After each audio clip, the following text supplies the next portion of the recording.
Today let us contemplate on Manmana Bhava Madbhakto. Sarvanji, please chant.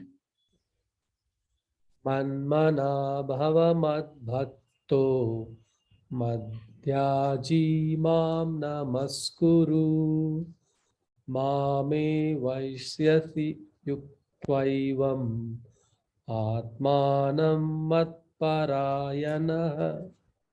Excellent. Once again, please. Manmana Bhava madbhakto madyaji mam namaskuru mame evaisyasi yuktvaivam atmanam matparayanah. Manmana, always think of me. Bhava, be. Mata, my. Mat. Bhakta, mat. Mat is my. Bhakta, devotee. Mat, my. Yaji, worshipper. Mam, to me. Namaskuru, offer obeisances. Mam, to me. Eva, certainly. Yasi, you will come. Yuktva, united with me. Evam, thus. Atmanam, your mind and body. Matparayanah, having dedicated to me.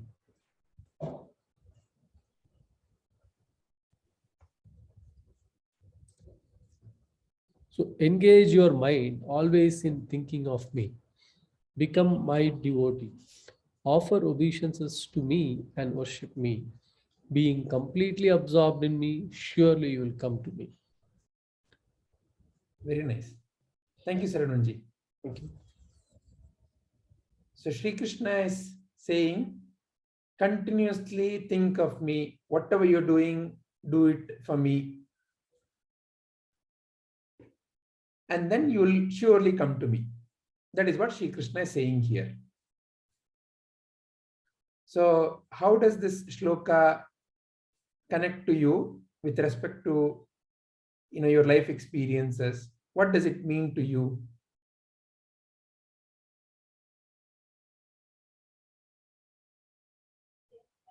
So how is it possible to keep the mind constantly thinking of him?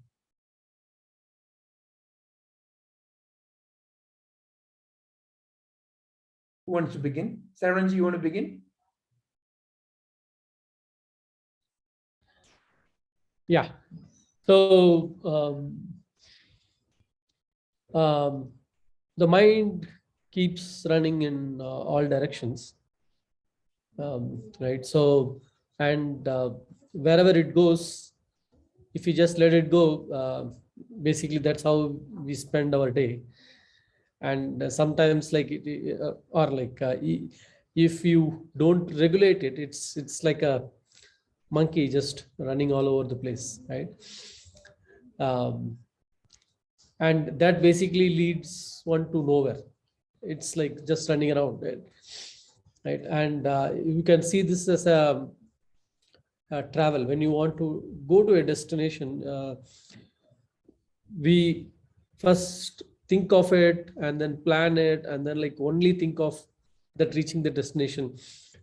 Only then like we make progress towards that destination and we reach there. We finally reach there. If we get in and like just like look at everything on the way and like keep going everywhere, then we'll never go to where we want. So that's how I think it's very, very practical and relevant in our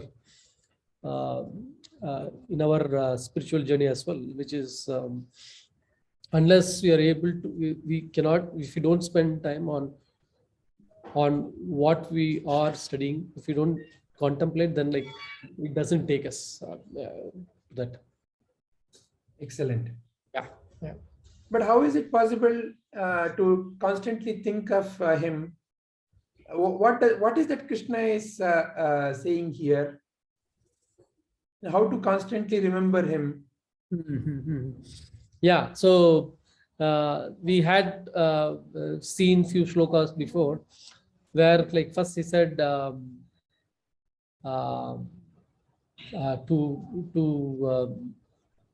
get away from the samsara, like first think of me, and then like there he says, I'm like available in the simplest ways.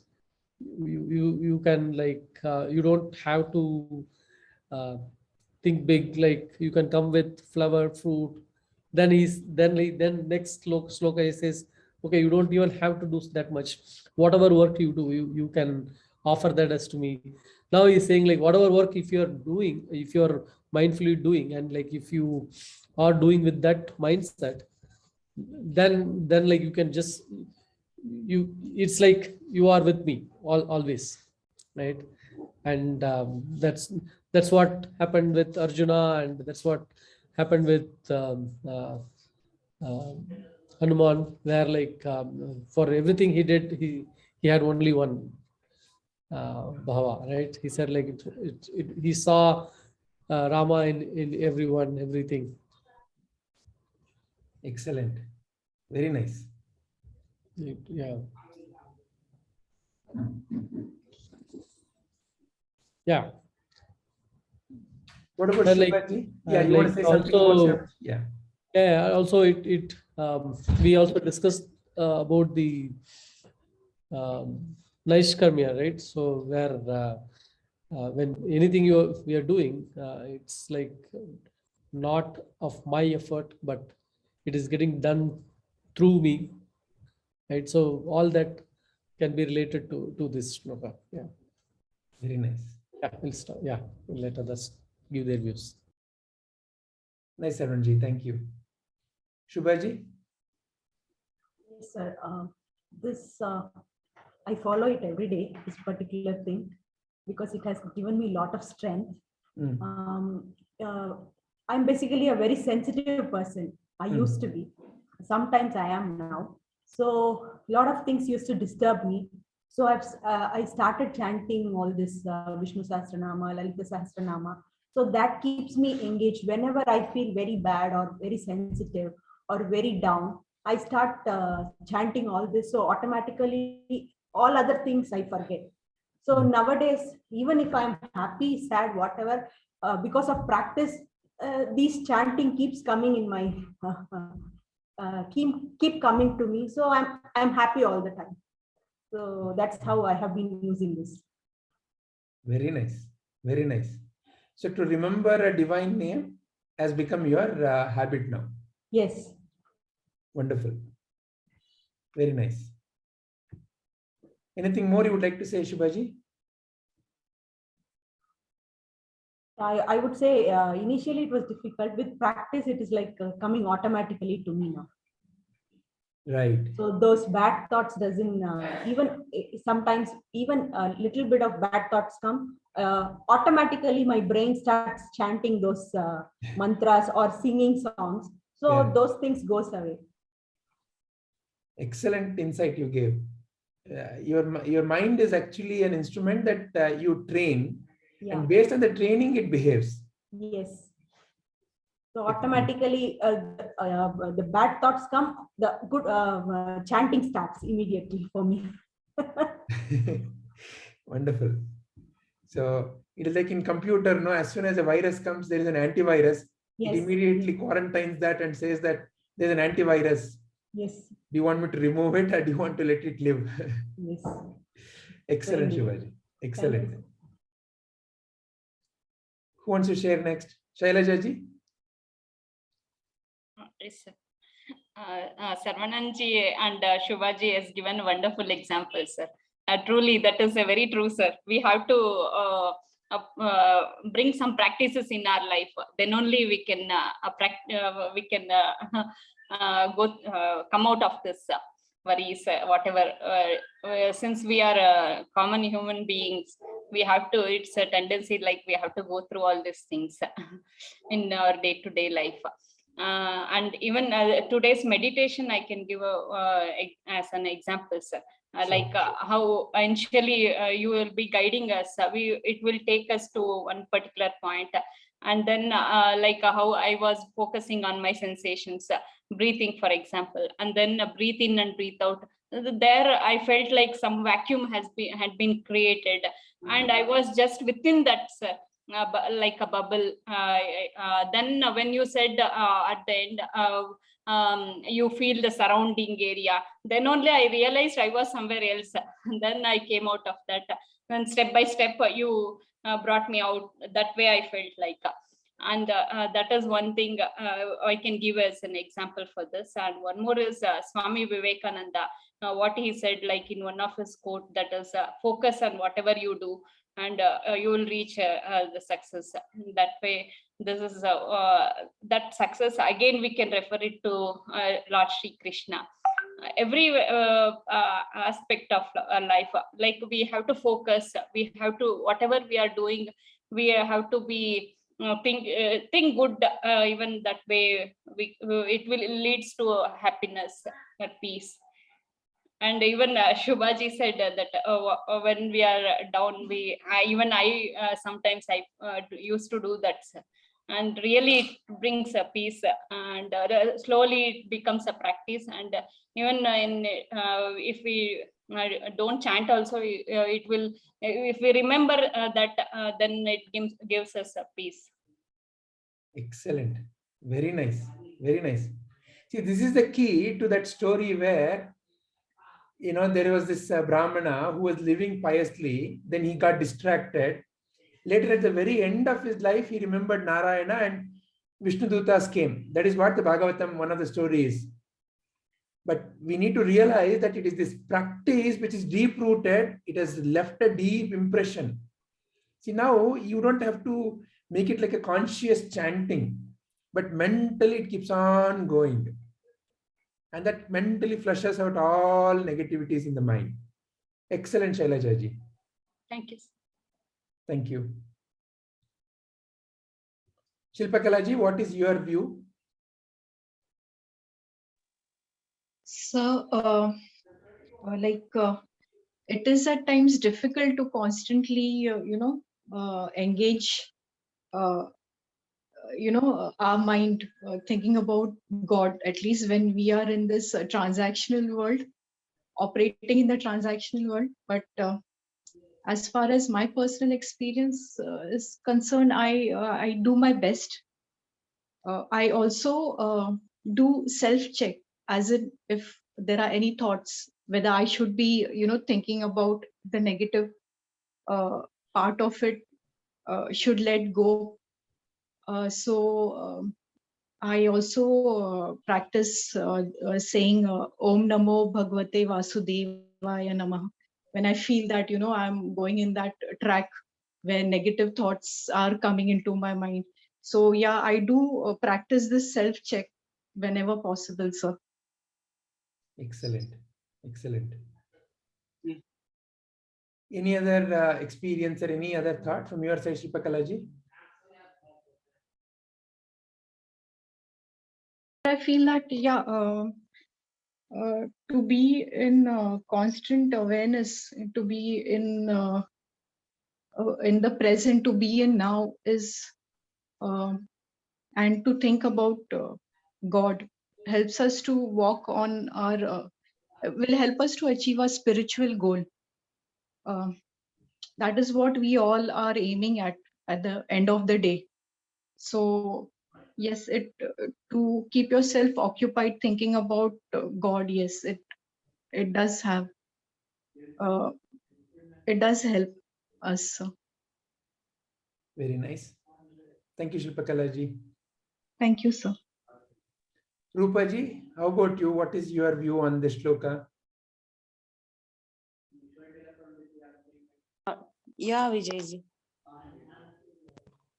Actually, we get more negative thoughts than positive thoughts in our daily life, and these negative thoughts actually come at such a speed that we need also such practices which were mentioned by others, which will actually keep us on track of the positive thoughts always. And engaging our mind in everything we do, thinking that we are doing this for God only, will help. Very nice. So just to add a couple of points, why the example of Hanuman here is, it goes in Advaita Ramayana. Hanuman was asked, Hanuma, what is your relationship to Rama? Hanuma says, when I'm acting in the world, when I'm doing anything in the world, when I'm doing my actions, when I'm eating, or whenever I'm fighting, whenever I'm talking, whatever I'm doing in the world, then I see Rama in the other, and I become a servant of Rama with an attitude of a servant. I am serving Rama. With that feeling, I work with the others. As a servant, the one who is serving is more important than me. This is my attitude when my eyes are open. Then, when I close my eyes and sit for meditation, in that, I slowly feel Rama in my heart. I feel Rama in my heart, and I am becoming one with Rama, is my feeling as I sit in meditation. When I'm deep in meditation, only Rama is. I am not there. So, the important block or the critical block in us is our sense of identity. Who I think I am. Who I think I am is what blocks us. Our mind is infinite. And in that infinite mind, various thoughts keep coming based on the impressions that are deeply impregnated. So any practice is not to erase the impressions. You cannot erase the impression. Any practice is to help you realize that you are separate from it, that you are not that. So how do you cultivate that? Depending upon your own mindset, depending upon your own natural inclination. Some who have an inclination in the Bhakti Marga can take your Ishta Devata. When you say some being is my Ishta Devata, what is that you are seeing? Not their face, not their crown. You're looking at their qualities. So why I like Rama? Oh, Rama, I like his attitude to be right, conduct, to have the right conduct, to follow the path of dharma. That is what I like.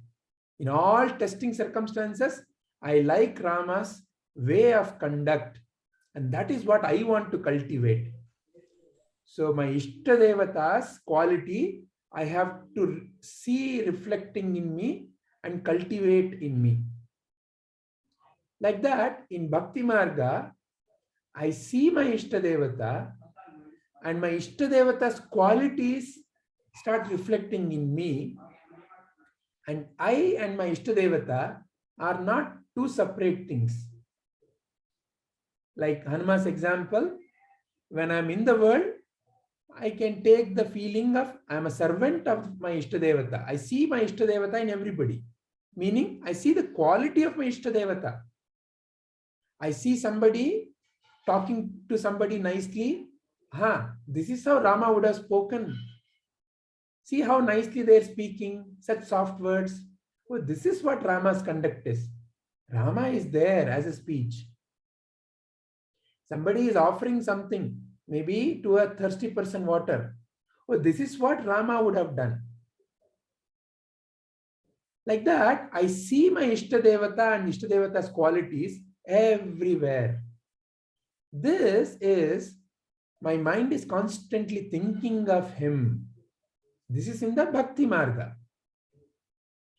But if you are more of a karma, action oriented, Then perform your action mindfully.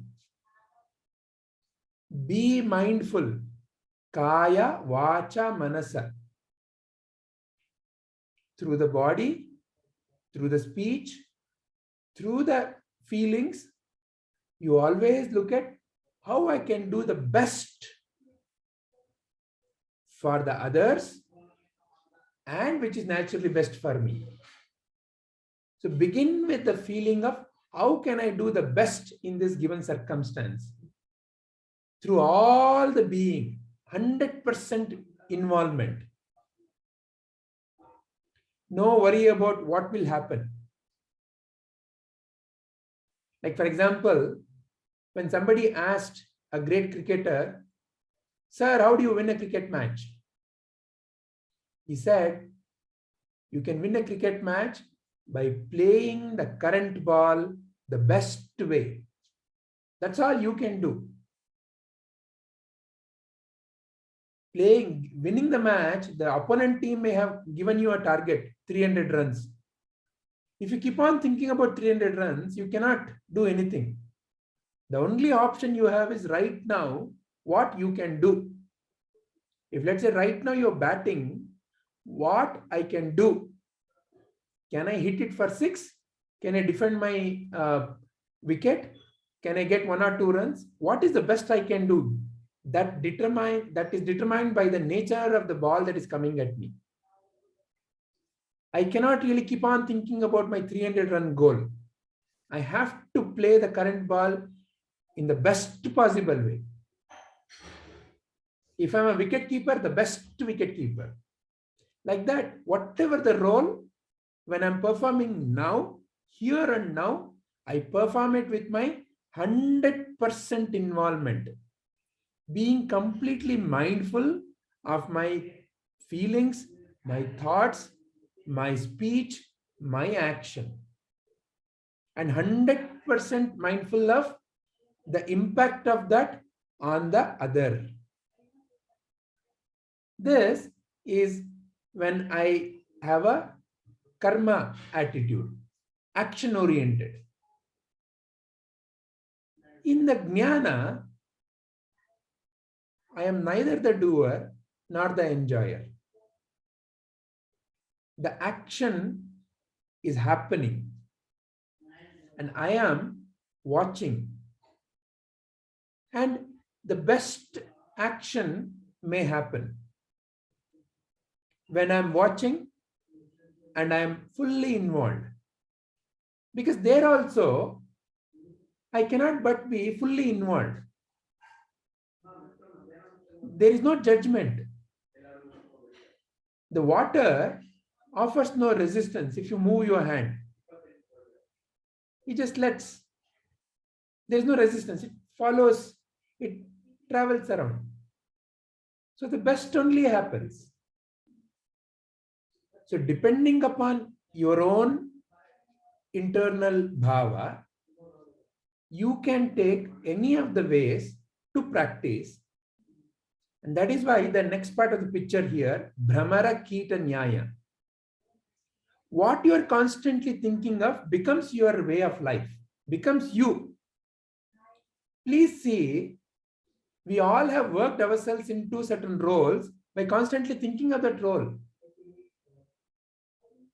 You become a husband by constantly playing the role of a husband, or a mother, or a wife, or a boss, or a servant, or an angry person, or a sad person.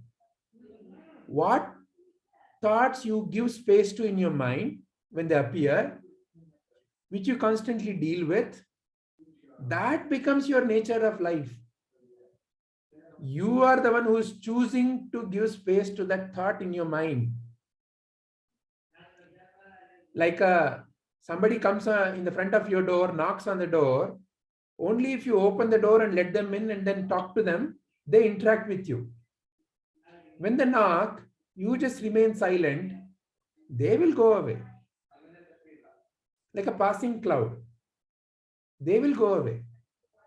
It is you who is choosing to interact with them. It is you who is choosing to let them come inside and sit. So who do you choose to give space to in your home? Who do you want to give space to in your mind and heart? Which quality you want to focus on is entirely up to you. You cannot control the nature of the mind. You cannot control the impressions that have already gone in. You cannot control the sensations that are coming. Right now, the smell is coming. It may be very unpleasant. I mean, my entire body cringes. But at this moment, I have to pass through that. So I have two possibilities. I crib about it, I cry about it, I shout about it, I make the whole experience of that, this moment, miserable for me. Or I can learn to just watch it and let it pass. So the choice is yours. Mind, no control in terms of the impressions, but what you choose to do now is entirely up to you. By choosing what you want to do now, you're creating your next moment. And that is how you are creating your own future. Swami Vivekananda says, many great masters have said, you are the creator of your destiny.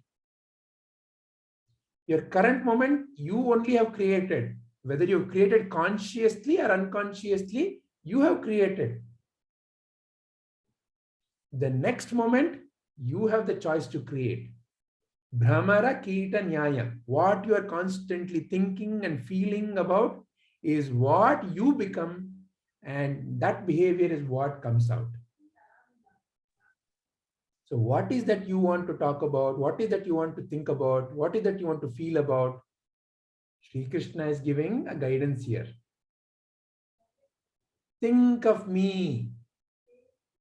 It's not like, he's one egocentric person who's saying, you think of me, but nobody else. Not in that sense.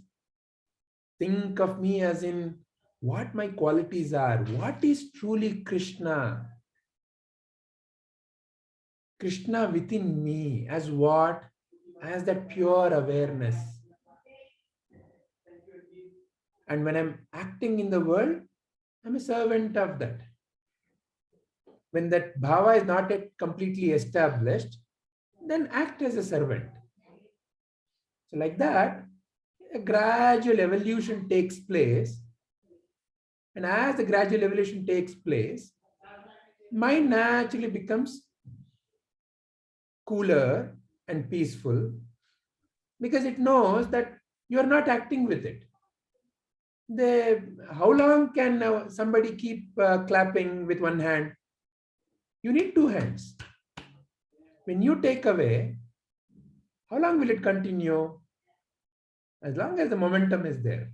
Don't worry about it. Let it keep doing. But you are not involved.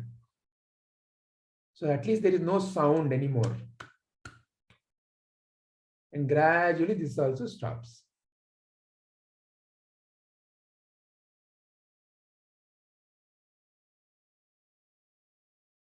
Any additional points or questions in anybody's mind? Yeah, Vijay. Namaste, Ashaji. I thought you were not there. Yeah, please go ahead, Ashaji. I just came late. Okay. Like on this shloka, initially the concept of God, like God itself, like it was very, not very clear for us, because maybe it is because of our upbringing or like what our elders have told us. But gradually going further, when we got to know few things, so we like when we used to practice like chanting, say for example, chanting Hare Krishna Mahamantra. So initially, though it is not a gradual process, but still keep on saying the same thing. They say 108 times, do 1 round, 2 rounds.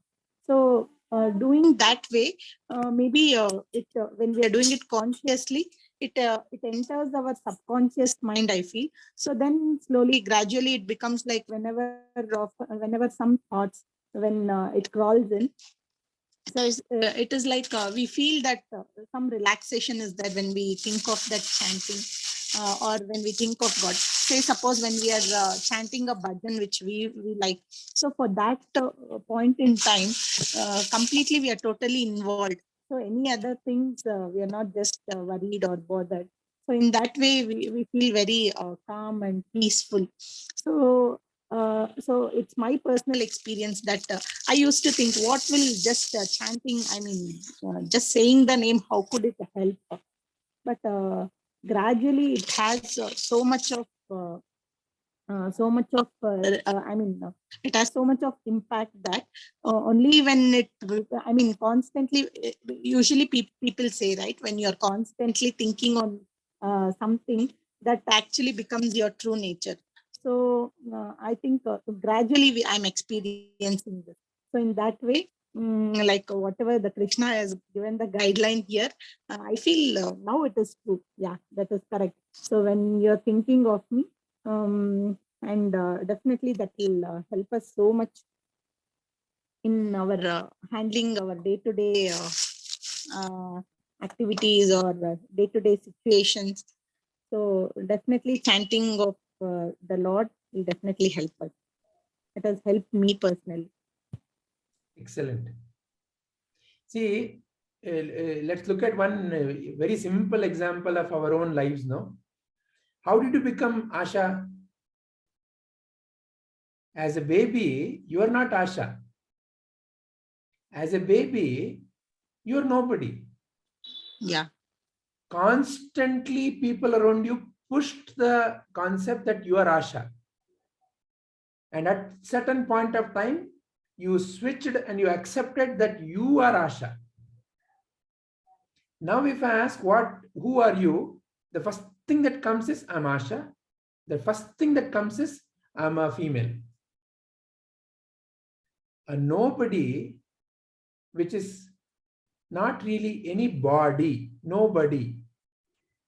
Pure awareness has taken the identity of a female and Asha. How did it happen? It did not happen overnight.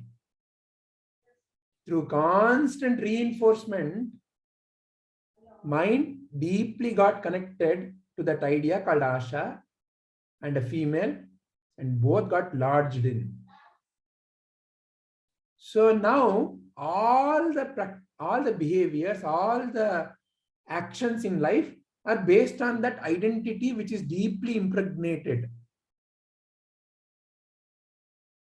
So now it is essentially going back to your original identity. Shri Krishna's guideline is to go back to the original. It is not really identity. It is not like one another role. Like how I play a role of mother, role of father. It is not like one another role. Think of me as to be that pure awareness. And all these tools help us. All these are the tools to bring us back.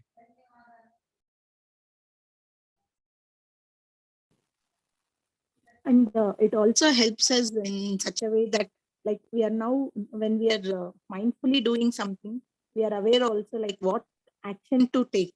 So the right action and the wrong action, definitely that is a guiding thing. Like, it helps us so much to understand whether to react or not, but sometimes to keep quiet, or like what action to take.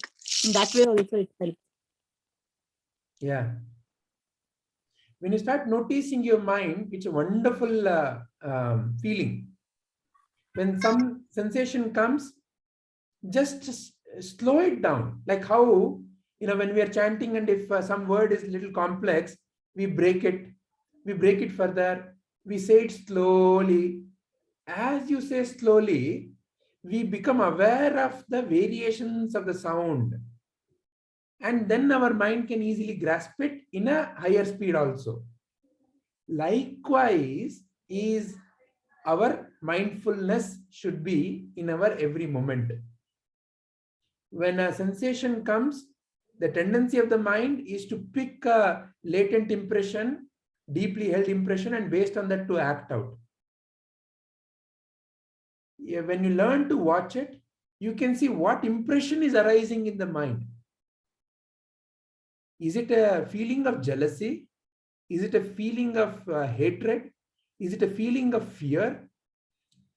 Because deep down, once when it starts arising, at the feeling level, you can start noticing it. And as it is given little power, that feeling is what becomes a thought. And as you give some more power, the thought is what becomes word or action.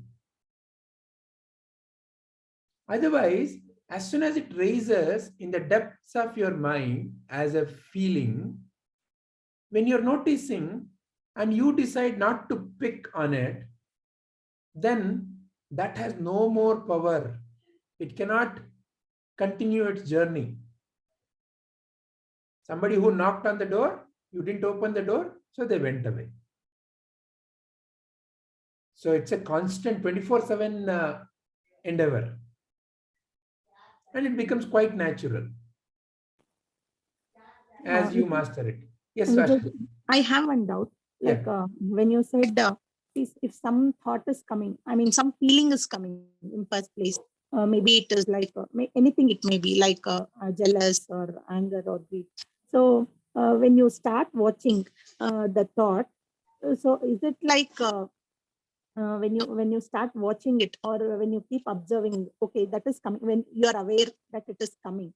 So what exactly, I mean, after watching, what exactly does the thing will happen? I mean, what is the process that will take place? See, first is whatever you're watching, without getting involved in it, has a natural tendency to slow down. So you can do this experiment. Just keep maybe ask your child or somebody to keep a stopwatch for 1 minute. Let them ring alarm, and in that 1 minute, you just count your in breath and out breath. How many you have done? Each in breath and out breath is 1. Next in breath, out breath is 2. Like that, just count and watch it. So do this experiment over 3-4 cycles. See what is the count. As you are watching, the tendency is to slow down. That is what happens even in our chanting. When my mind is in a hurry, I gloss over certain, is it hrasva or dirgha? Is it to be stressed?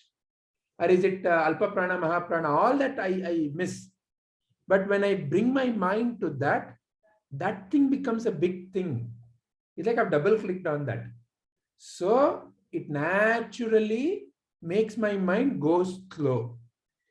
Slowing the mind is the first important step, because the mind is a super fast computer. Check, it immediately rushes. How it picks up all these latent impressions, suddenly has blurt out something as a reaction to somebody saying something to you, is an amazing process. It is like your supercomputer. You click a button and suddenly something has happened. You don't even know how it happened. It's like, for example, you and I, we go to our, in the morning to brush. We are not probably even aware. We just, even with closed eyes, we can go there, squeeze the thing and brush and come and come. What did I do later when I think I was not even paying attention? But let's say if you're a small child cannot do like that, because a small child doesn't know how to do it like that. It has not yet become an unconscious habit. So small child has to pay attention to every little detail. What do I pick? Why am I picking like this? How should I squeeze? It will ask you 100 questions which may feel like to you such simple, silly questions. Which side should I hold? this side or this side? What happens if I brush from here? Why should I put water into my mouth? Every little step becomes a small in your mind when you're unconscious and you don't even pay attention. But for a child, that itself is the reality at that point in time. It's like when you're learning something new, like say cooking, you're paying so much attention, you're aware of everything. As you become master in it, sometimes you become unconscious, meaning you don't pay too much, so much attention. So that is how you bring slowness to your activities. By bringing your attention and by becoming involved, you naturally are able to see. So that is the first step. And as it slows down, then you can start seeing various options. So that is your inherent quality. Your inherent quality is you are able to then see what is the way to mix and match. You are inherently a very creative entity. Consciousness is not a, when you say it's nobody, it doesn't mean it is sterile. No, not at all.